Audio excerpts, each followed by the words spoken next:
So I thought I'd read a couple of things from Federalist 5 and Federalist 6. This is John Jay, who was the first Supreme Court Justice of America. He was also considered a foreign policy expert. And as I'm reading this, I want us to think about sort of the party factions that we're seeing now. Here he's talking about the confederacies. The idea was, are they going to split themselves up in confederacies? Are they going to have state power? Or is there going to be a federal government created? That's what the U.S. Constitution was. That was going to kind of serve as a guideline of all the other states. And his argument here is talking about the confederacies, but I think we can look at it today as this factions of power that has somehow usurped all the say in our policies in the United States of America, where it's become more about party policies rather than about people. You know, everything is about party. And so as you're listening to this, kind of think in that kind of mindset. Should the people of America divide themselves into 3 or 4 nations, would not the same thing happen? Would not similar jealousies arise and be in like manner cherished, instead of their being joined in affection and free from all apprehension of different interests? Envy and jealousy would soon extinguish confidence and affection, and the partial interest of each confederacy instead of the general interest of all America would be the only objects of their policies and pursuits. Hence, like most other bordering nations, they would always be either involved in disputes and war, or live in the constant apprehension of them. The most sanguine advocates for 3 or 4 confederacies cannot reasonably suppose that they would long remain exactly on an equal footing in point of strength, even if it was possible to form them so at first. But admitting them that to be practical, yet what human contrivance can secure the continuance of such equality?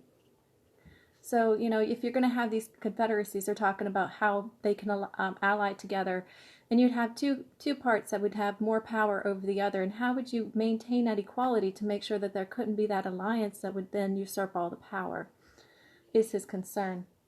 Independence of those local circumstances which tend to beget and increase power in one part and to impede its progress in another, we must advert to the effects of that superior policy and good management which would probably distinguish the government of one above the rest, and by which their relative equality and in strength and consideration would be destroyed.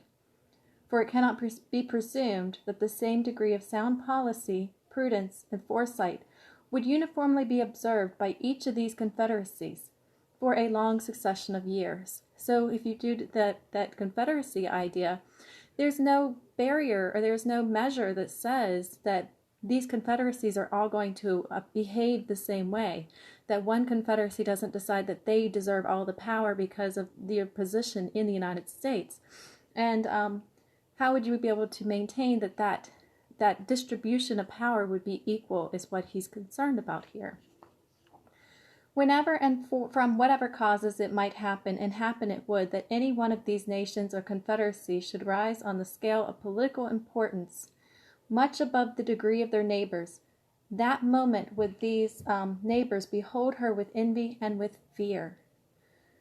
Both these passions would lead them to countenance, if not to promote, whatever might promise to diminish her importance, and would also restrain them from measures calculated to advance or even to secure her prosperity.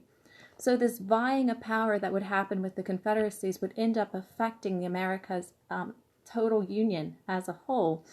And this idea of this prosperity that they would want to create would be gone, because it would just be vying nations basically within that same territory. Much time would not be necessary to enable her to discern these unfriendly dispositions. She would soon begin not only to lose confidence in her neighbors, but also to feel a disposition equally unfavorable to them.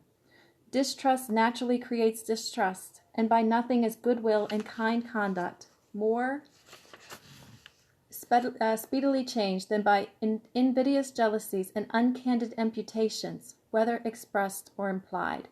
So there could be this thing that goes on with those confederacies, and they would cause other groups to join in on their basically a war against the other nations within that country. You know, if we were separated in these confederacies, each one would basically be their own little nation, and they could ally these groups and make up all these stories and say, "Oh, we're under attack," or "You need this group is harmful to us, and we all need to ally together to get rid of them."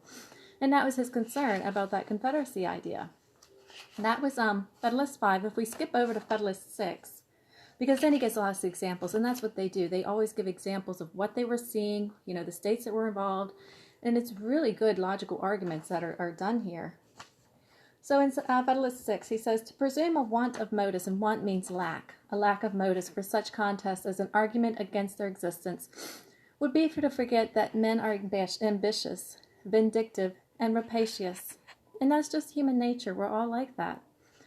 To look for a continuation of harmony between a number of independent, unconnected sovereignties, situated in the same neighborhood, would be to disregard the uniform course of human events and to set at defiance the accumulated experiences of ages. Like we would just be emotionally going after each other, and all the rational thinking of all the experience of, her history's past would be forgotten. The causes of hostility among nations are innumerable. There are some which have a general and almost constant operation upon the collective bodies of society. Of this description are the love of power, or the desire of preeminence and dominion, the jealousy of power, or the desire of equality and safety. There are others which have a more circumscribed, though an equally operative influence within their spheres.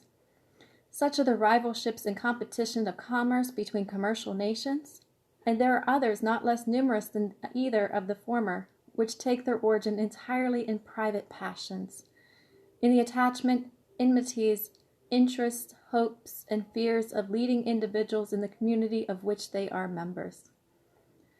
Men of this class, whether the favorites of a king or of a people, have in too many instances abused the confidence they possessed, and assuming the pretext of some public motive, have not scrupled to sacrifice the national tranquility to personal advantage or personal gratification.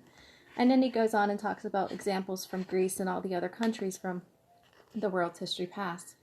But you can see how, whenever you have these groups in power, these people in power, that they can gain the confidence of a nation, and they can end up leading that nation out of that tranquility and out of that union strictly for their own benefit, for their own military glory or personal glory or power glory.